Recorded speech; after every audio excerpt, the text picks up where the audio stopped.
A fish out of water is someone who feels out of place because their surroundings are not suitable for their designed purpose. The Burmese python is out of place in Florida, but unfortunately, it's perfectly comfortable. Sometimes an animal thrives in an environment that groans under the weight of its presence. But flourishing where you don't belong is a great way to upset the balance of life, death, and taxonomy.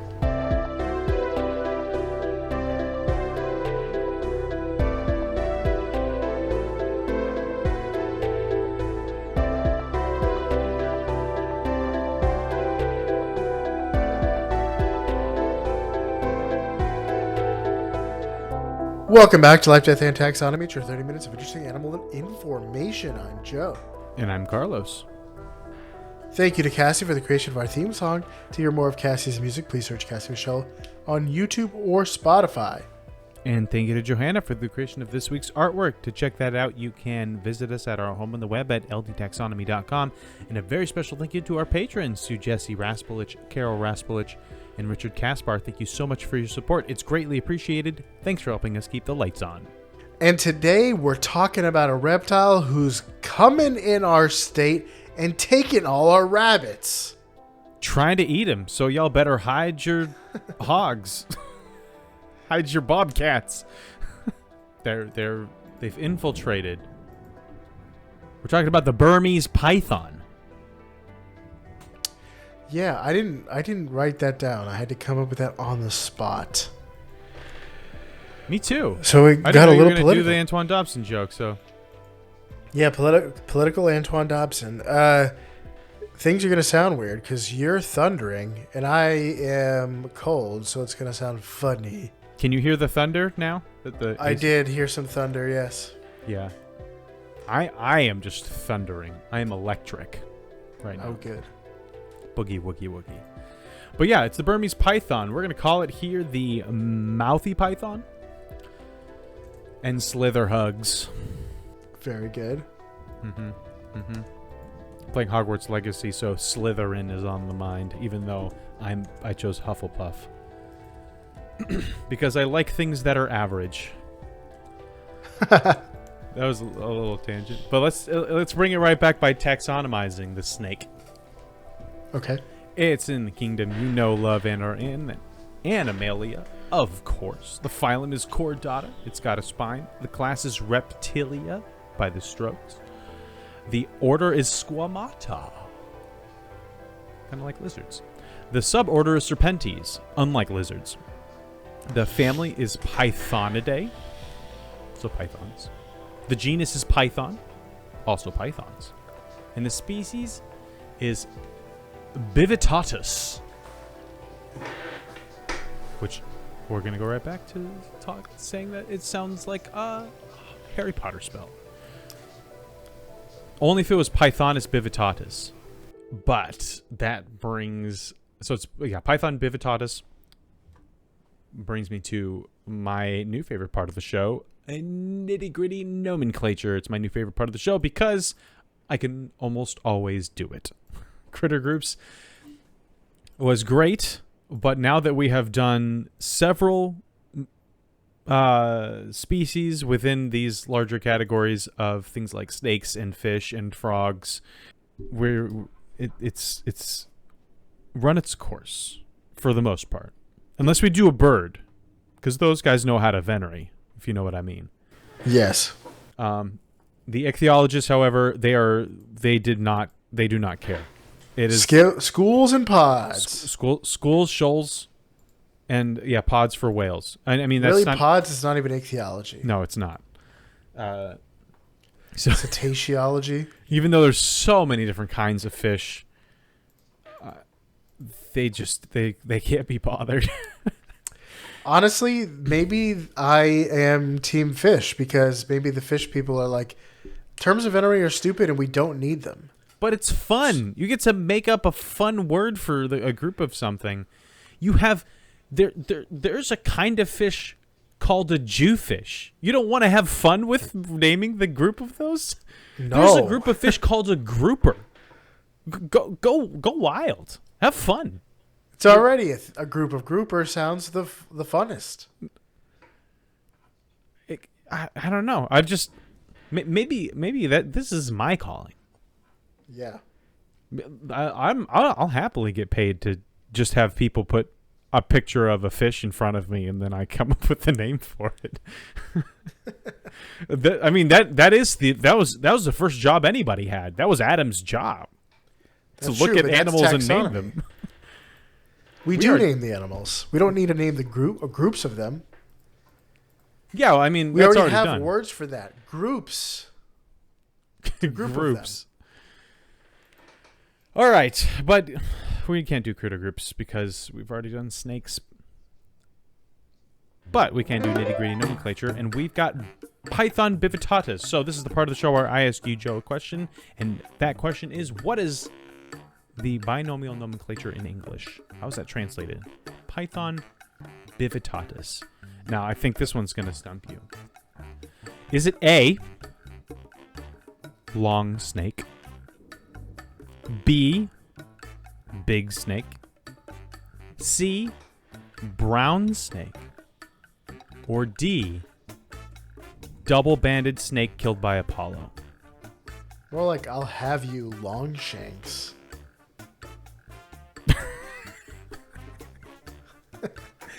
If it weren't for subtitles, I would have never known that's what he said. I'm going to go with Apollo, I guess. I mean, that's correct. How did you know? How did you figure that out? Why didn't you? I almost didn't choose it because, like, surely you would have done similar, long, weird things. It was the act. Well, what I have to do first is figure out what it means, and the answer is bivitatus means double-banded, and python is the Greek name for the Greek proper name for a snake killed by Apollo. And so putting that together in something that makes English sense was double-banded snake killed by Apollo. It's like, so I mean, I could either go A, long-fanged snake killed by Zeus, B, muscly snake killed by Hermes. Just like yeah, like it seemed kind of dumb. So you could have left Python. Just like Python is its own thing. Well, I figured you would Python. I would hope. I hope that you would think that Python means snake. I wasn't trying to stump you with this one. For once, I threw you a bone. Good. Well, let's talk about what this guy looks like. It's a big, thick snake. Massive constrictor snake with a long, thick, muscular body and a relatively small triangular head. I'm not saying it's small. It's just relatively small. When you compare it to like a pit viper that has a massive head compared to its body, the constrictor snakes tend to have smaller heads. Its body is covered in a linear series of large brown asymmetrical blotches lined with black and separated by tan or yellow gaps. So kind of like almost giant leopard spots. These are for good camouflage and pattern disruption because nature hates its straight lines. So you can't have straight lines on you. There ain't no straight lines on me. They have multiple rows of up to 120 backward-facing teeth to lock in prey once they've snapped their jaws shut. And speaking of jaws, like many snakes, they can unhinge those bad boys to allow it to swallow prey that's much larger than its head size. But like I said, this is one of the biggest snakes in the world. So, how big is it? Great question. Welcome to the Beloved Measure Up segment, the official listener's favorite part of the show, the part of the show when we present the animal size, the dimensions, and relatable terms through a quiz that's fun for the whole family. It's also part of the show that's introduced by you when you send an audio of yourself saying, singing, or hissing the words to measure up into ldtaxonomy@gmail.com. We don't have a new Measure Up intro this week, so that means we get to hear from a python. Then Carlos has to guess what it is. Ooh. Oh, do I get to... Or guess who it is. Do you want to pre-guess? Because you've been pretty on the money. So. Yeah, that was pretty on the mark. Man, I don't know too many pythons. I'm going to go with Sir Hiss. Sir Hiss is a good guess, but let's see if you're right. Or is it... Oh, no. Is it... Oh, it's probably Ka. Also a good guess. Let's see if you're right.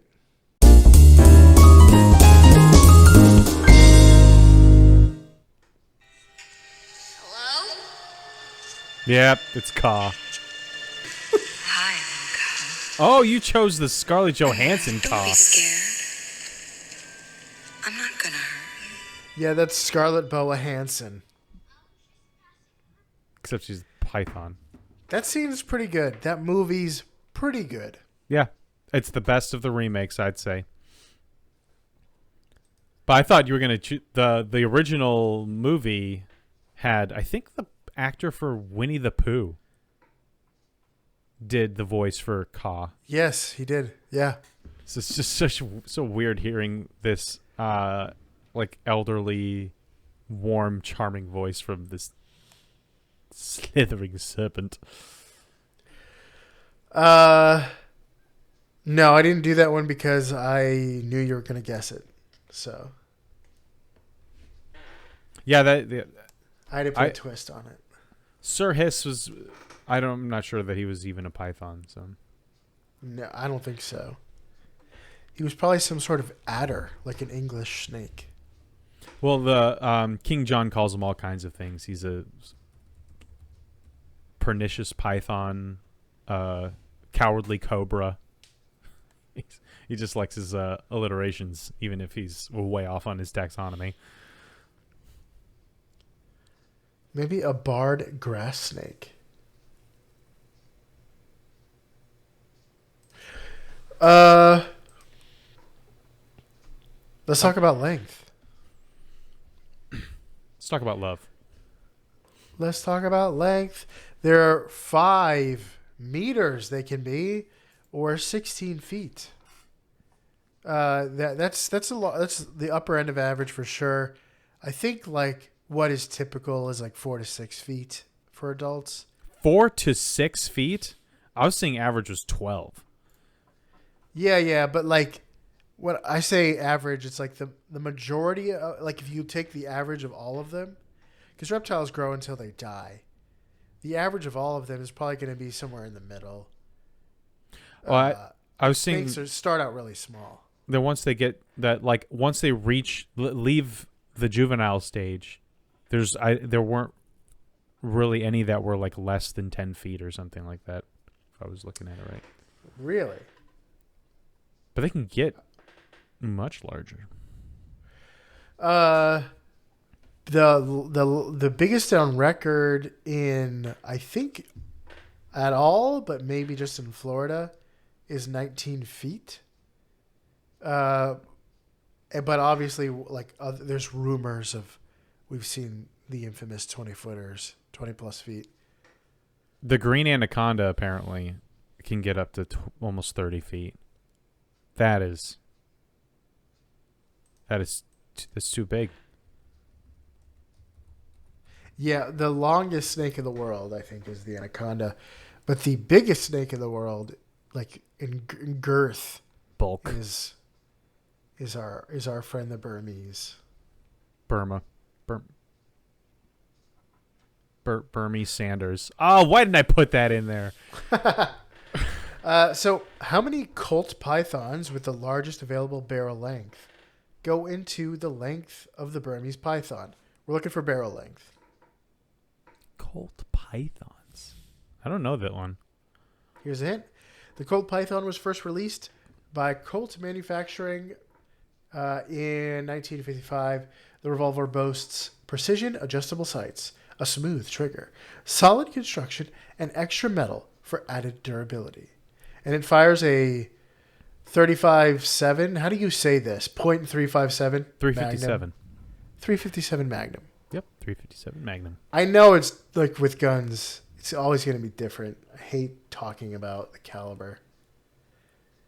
Yeah, it is absolutely bonkers how calibers and weights are described in gun culture. It's just fix it. But I could say the same thing about the imperial system. So whatever. We're not here to make it easy. Yeah. You said you didn't. You said you didn't hear of this. It's because it was discontinued in 2000. But I thought I saw that it was like restarted again. But I'm not sure. I haven't heard of it either. I'm going to assume that it is 3-inch barrel. That's pretty standard. I like how the description is, we added extra metal for durability. It's like, this car is really unsafe, but we added some extra metal to it so that now it's safe.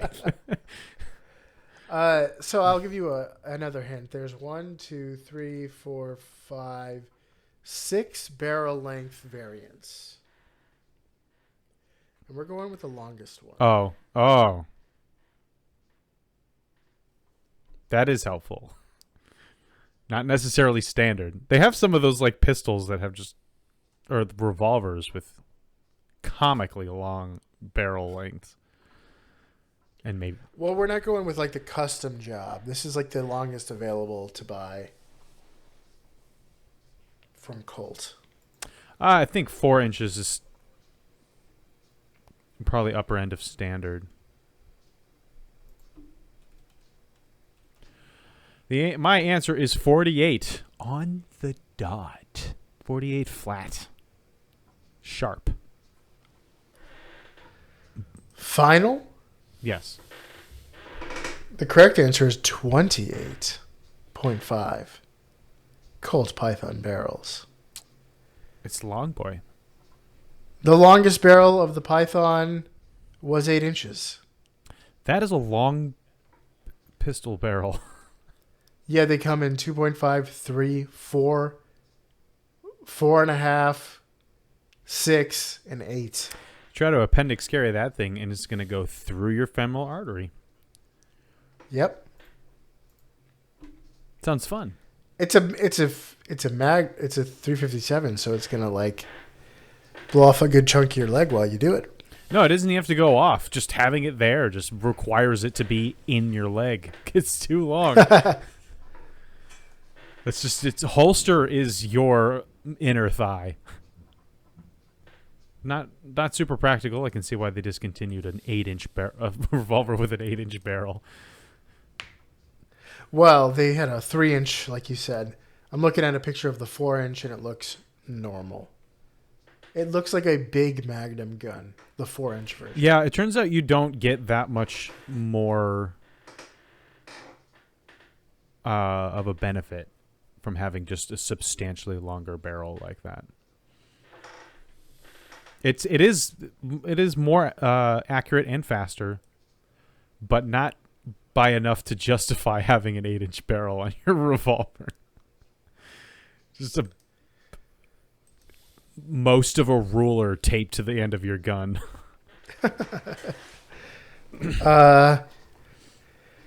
Let's talk about weight.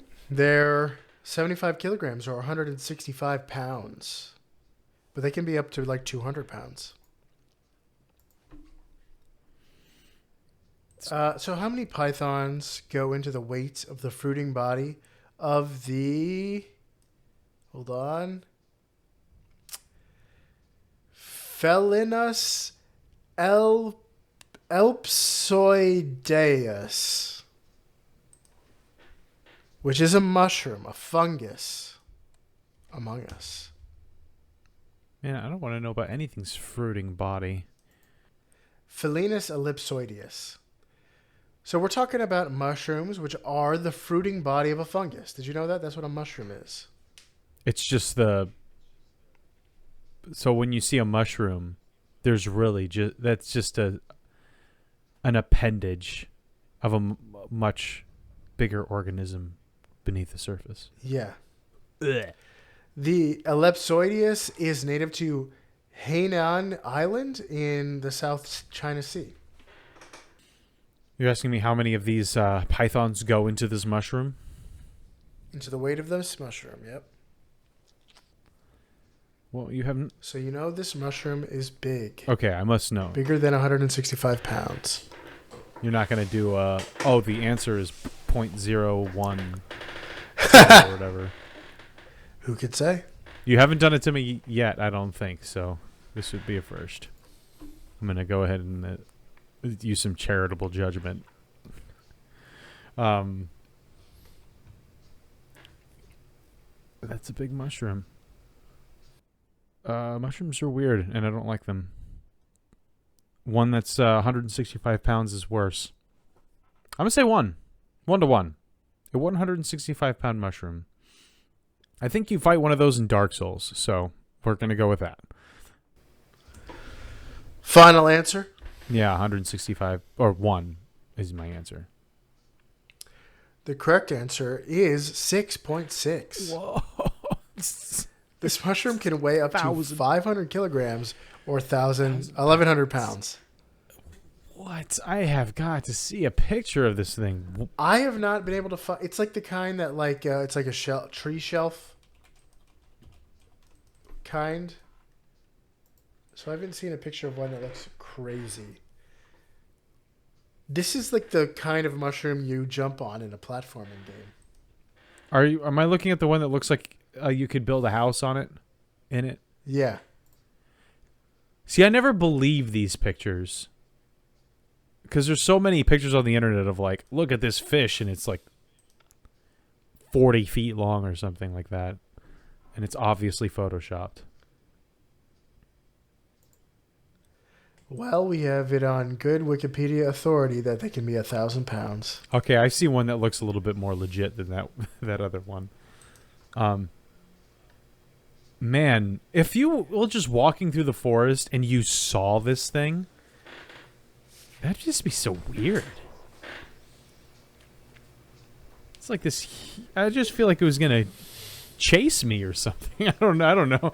It's just it looks so unnatural. I don't know. I'll show it to you later. That's fake. That's got to be fake. That's like a portobello that somebody blew up. Yeah, the portobello one looks fake, but there's another one that looks less fake. Anyway, I don't like it. Mushrooms are weird. They're eating whatever they're attached to. It's not like a normal plant. Okay, that's that. Do you have any fast facts before we get into the thick python-sized fact? I sure do. So, obviously, the Burmese python is native to Burma, but its natural range extends throughout Southeast Asia, including Vietnam, Laos, Thailand, Cambodia, Myanmar, Nepal, Bhutan.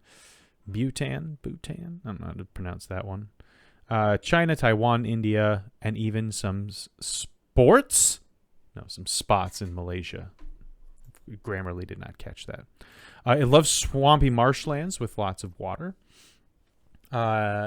It is a great swimmer, can stay underwater for up to half an hour, and it can also climb trees and has a prehensile tail. And if you don't remember what prehensile means, it means that it can control it like we control our fingers. It's not like a dog. A dog's tail is not prehensile, where like a monkey's is. And since it can climb trees and swim really well, you are not safe no matter where you are. At least with gators, you're fine if you are indoors or in a tree. But like with gators, you're technically in the clear as long as you are on land and not super close to water. Like they're not hunting you. But with these guys, there's nowhere to hide. They are apex predators and only really need to worry about parasites and diseases. They eat mammals, all of them. No meal is too large. With their ability to unhinge their jaw and stretch their skin and organs to many times their normal size, pythons can swallow and digest anything that they manage to kill. With a mouth full of up to 120 sharp teeth and a 20-foot body of pure strangling muscle, it can manage to kill pretty much anything that's in its habitat. Like, I feel like a bear or a tiger would be a problem, and then everything else is like, okay, it's free game. Depending on the meal, they can eat once every 2 months, sometimes going for as long as a year and a half. without eating.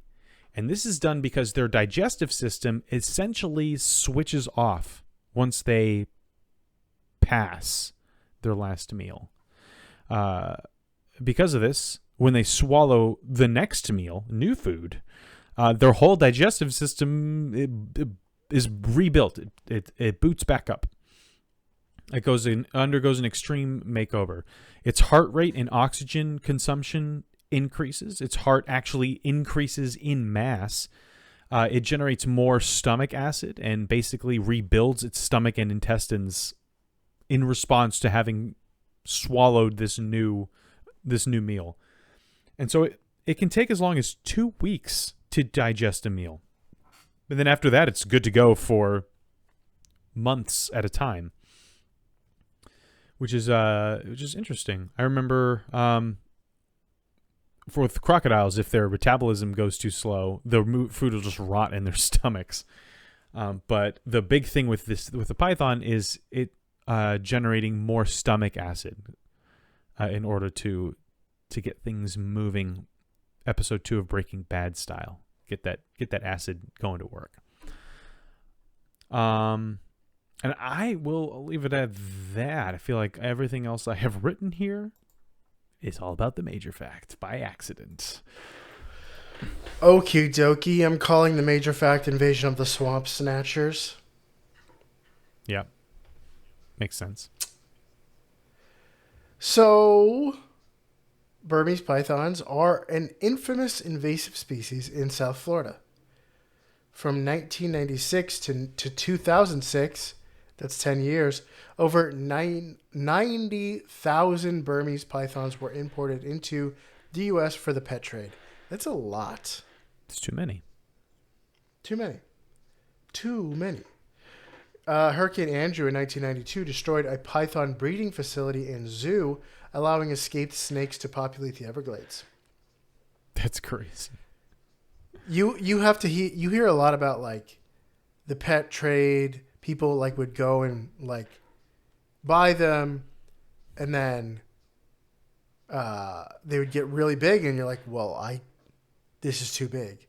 10 feet. That was large enough, but now it's like 13, 14, 15 10 feet, I was fine with. Perfect pet. 11, unacceptable. Get this monster out of my house. 1 foot too many. Yeah, so like, and then they would just release them, and I mean, 90,000 pythons coming in. If like 12% of those are released, then it's not good. But I have to imagine a lot of pythons being released all at once is probably the nexus level event. Especially a definite breeding population, because it was a breeding facility. You just released a whole operating community of pythons. Yeah, so that was the Avengers level threat that started it all. So today we have reached a minimum sustainable population in the wild in South Florida, which means there's enough out there to keep going indefinitely. So over 1,300 individuals have been caught in the Everglades, and there are believed to be thousands still left. So they are genetically diverging from their Southeast Asian kin. A genetic study in 2017 found that the python population consists of a hybrid of Burmese and Indian pythons. Indian python is what Ka is. Oh. Although he's way too big to be an Indian python. So why are pythons in the Everglades a problem? What's the big deal? What's one more snake in the Everglades? The Everglades is lousy with them anyway. I can think of lots of things, but go ahead. As with many invasive species, pythons are throwing off the delicate balance of the environment around them. So these animals live in the Everglades. The animals that currently live in that are supposed to be in the Everglades aren't adapted to live alongside these hulking snakes. You mean now they're adapted to live inside these hulking snakes? Yeah. So predators are struggling to compete with them, and prey is struggling to get the heck away from them, or to maintain their populations with a new predator in the zone of operation. So Everglades mammals, including rabbits, possums, raccoons, bobcats, and deer, have declined in population by 90% when you compare the pre-python populations to post-python populations. That's pretty bad considering that they only have to eat like 3 times a year. And rabbits in particular are like down 100%. They're all gone. All of them. 100% of rabbits are gone. No, it probably means from the from a particular zone Yeah, in the Everglades. I'm not near the Everglades, so I'm allowed probably to have like rabbits. Everglades National Parks. But I've never seen science say 100% of anything.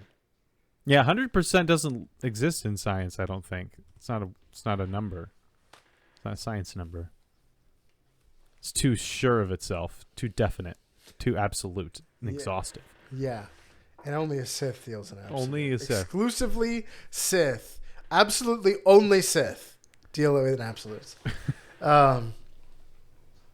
So birds have also taken a hit, including the endangered wood stork.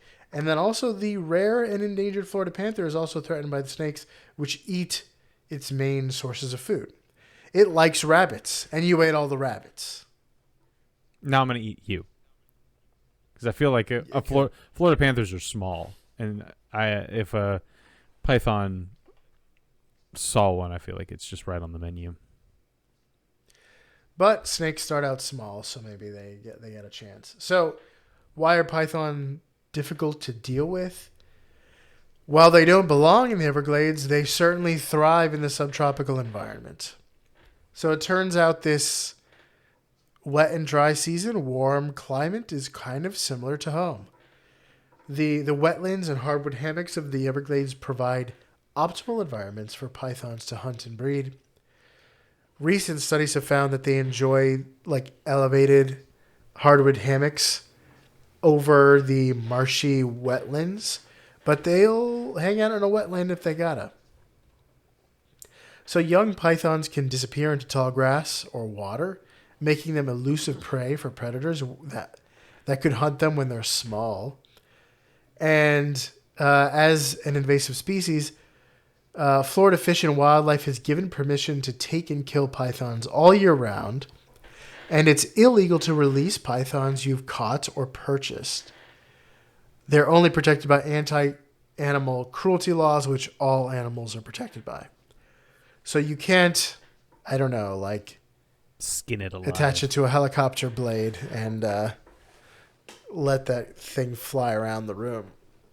But you could do it to like a cockroach. So I don't know what are the standards here for animal cruelty by the Florida Fish and Wildlife.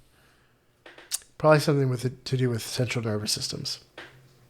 I would be interested to see their criteria. I think all animals are like protected under anti-cruelty, but like no one's gonna get like fined or arrested for flicking a cockroach 20 times, or for boiling a lobster alive, or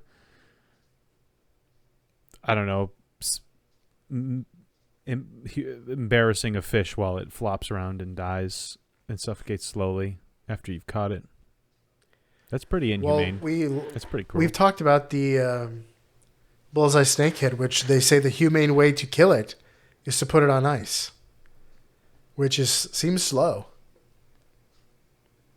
But you're not allowed to throw snakeheads back, just like you're not allowed to throw python back. So it's probably like long sustained pain. Like you can't kill it by like sticking 1,000 needles into it. Can you do that to a cockroach though? You can do one needle, and it's for butterflies. That's true. You do pin butterflies.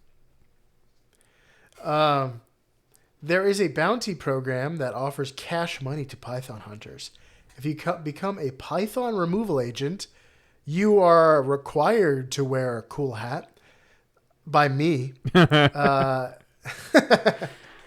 But if you become a python removal agent, you will be paid an hourly rate of between 13 to 18 per hour, which is like, okay, it's not that much. But you receive a bonus for snakes you catch on based on size. So a 4-footer is $50 with an additional $25 for each foot beyond that. So an 8-footer is $150. I saw, this was years ago. They caught like a 17 or 18 foot python, and those guys were awarded $1,000. But maybe it was like a contest or something like that. But I remember walking away from that going like, there are snake bounty hunters that are earning $1,000 per snake they kill. And obviously most pythons are not 18 feet long, but no, but they also they'll like do derbies and challenges where you like have a competition for a weekend to see who can get the biggest one. And sometimes those cash prizes are different, are more interesting, more intense, larger, you could even say. that sounds like a pretty cool job. You just go around the Everglades in an airboat and with a shotgun. I don't know how you kill them. And presumably just fire into the water when you see a python and then earn yourself a cool $150. It's a lot of, so I watched videos and it's a lot of like people driving around until they see like, did you see that? And then the camera will look to where they looked and no, there's nothing there. And they're like, yep, there's one there. Like, what? How do you see that? And then they just run into the bushes and jump on a 15-foot snake. They jump onto it? Yeah, they'll like grab it. Just shoot it with your gun. Well, because sometimes it's just movement in the bush. And you could get in trouble if you shoot something that you're not supposed to shoot. Man, yeah, but jumping on it sounds like a really bad idea. Yeah, because you could get in trouble if you jump on something you're not supposed to jump on. That's pretty cruel and inhumane, huh? I don't care about... I mean, like, what if you jump on a 15-foot crocodile? Yeah, or a hapless swimmer, you know? Just someone taking an evening swim in the Everglades. You don't want to jump on So a them. lot of time... It's not in the water, usually. It's in, like, tall grass. They're hunting these snakes. Okay. I was imagining them going around on an airboat. But it's, like, pure... Like, when you look at the videos of them hunting these snakes, it is, like, inhospitable land for a human. It's perfect for a snake that can, like, squeeze through, just, like, go into, like, thick grass. But it's really hard to hunt them because they live where you just cannot get around very easily. Yeah. Like knee-high water to chest-high sawgrass. Yeah, the more we think about it, the less cool of a job this sounds like. It's only cool if I get to ride around in an airboat with like with a shirt that's buttoned down all the way to the middle and a big crocodile tooth in the necklace and a double-barreled shotgun, just kind of like eyes peeled for a large slithering form in the murky Everglades waters. I would much... that's cool. Hacking my way through thorns and sawgrass and spiders and equally deadly smaller snakes is... No, that's not cool at all. So there was a Vice video that was like, what's Florida doing to curb this dangerous python population? They're unleashing an even more deadly creature, Floridians. First of all, shut up, Vice. And second of all, even like, no matter, so like they'll have like challenges and they'll take 65 out of the, in 1 week or whatever the length of the challenge is, they'll get 65. But like one female will have 60 eggs in her belly. So like you let one female go and it completely undoes what you did in this challenge. And also, the hunters go out and they hunt where they can get. But there could be thousands of snakes hiding where people can't really access very easily without special equipment and budgets. So it's really difficult to get rid of these snakes. Yeah, what you need is a drone with a flamethrower on it. Heat-seeking drone with a flamethrower. Yeah, infrared vision drone. That would not work because it's cold-blooded. Never mind. So, yeah, you're just going to need to have some sharp eyes. And that sounds better. That sounds like the best form of that job is drone hunting while eating a sandwich instead of being out there in the thick of it. Because I didn't mention... But they also can burrow. Or they'll go down into burrows. I don't know if they actually dig them, but they'll make use of them. So, like, there was a video where... So they've released certain Burmese pythons with tracking chips in them so they can track where they hang out. To learn, like, where do these pythons go? To learn where do we send the nuke? Yeah. And there was a video where they're like, we're going to go and find the ones we're tracking. And, like, several times it's like, all right, we're right over it. It's somewhere in a burrow down below us. And we can't get it. So even when you know where it is, sometimes you can't take it out. I was half expecting you to be like, they go try to pick up the ones they tracked, and they dug the trackers out. Like they're like freaking Indominus Rex. I didn't mention though that these are constrictor snakes, so they're not venomous. They don't have fangs. They do have backwards facing teeth, so that when they bite and latch on to something, and those teeth help them stay latched, and then they wrap their bodies around the prey and crush its bones and suffocate it relatively quickly. It's certainly not painless, but it is fast. So that's why they're so big and so muscular. It's because they don't rely on venom. And so jumping on one, not knowing what you saw there in the bush, and then just leaping, man, that just sounds like such a bad idea. Because if you think it's a rattlesnake and you go in there and you get bit by a rattlesnake, you can deal with that. There's anti-venom. You can hack your arm off or whatever. But if you get wrapped up by a python, the python has to die in... You have like a minute or something to kill that python before you die. And even then, you're... Not really. Because we have what we in the science community call thumbs. So we have a little bit of an advantage over your average rabbit. Yeah, but okay, and maybe if it's like an 8-foot snake. These guys are going out with buddies. Yeah, if it's like which are unwrapping them actively. If it's an 8-foot snake, then you're probably... I'm talking like if it's like a 15 or footer or longer. You jump into that, suddenly now you have this snake head latched onto you. And then it's an ambush predator, so then it wraps itself around you really quickly. And yes, hopefully you have friends that can run up and kill it. Well, they would grab it by the tail and pull it out. You're taking away length of body for it to use to strangle.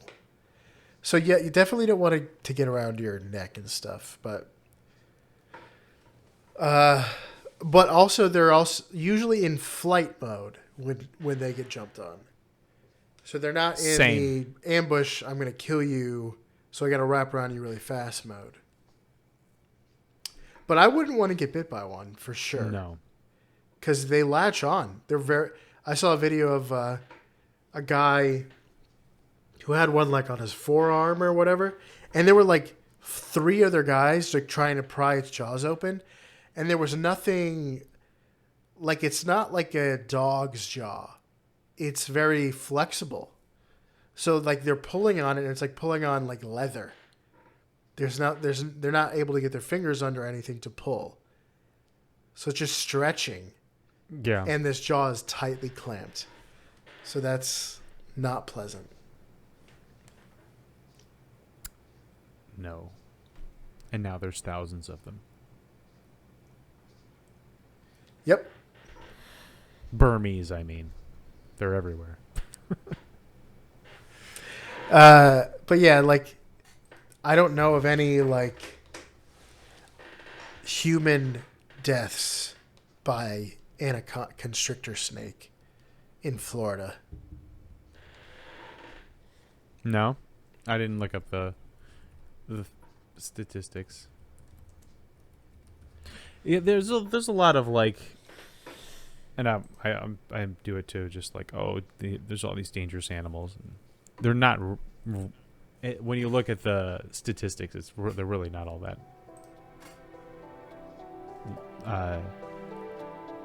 I mean, they're dangerous, but your chances of encountering one, let alone being killed by one, or even injured, is really, really low.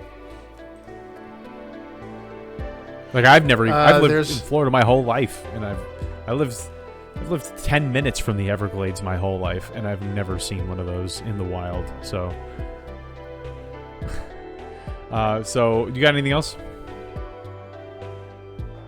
That's all I got. All right, that was the Burmese python. For you out there in Podcastia, set up shop in a new place. Pick your battles carefully and give the closest mammal a big, tight hug. Like the Burmese python here in life, death, and taxonomy.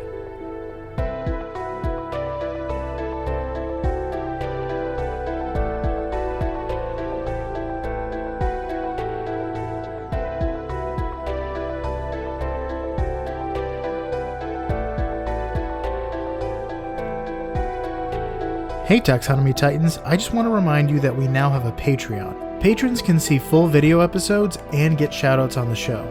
But ultimately, it's a way for you to help us cover some costs and get even better. Still, reviews are the best way to help us grow. So if you haven't left one yet, we'd really love to hear from you. As always, thanks for listening and engaging.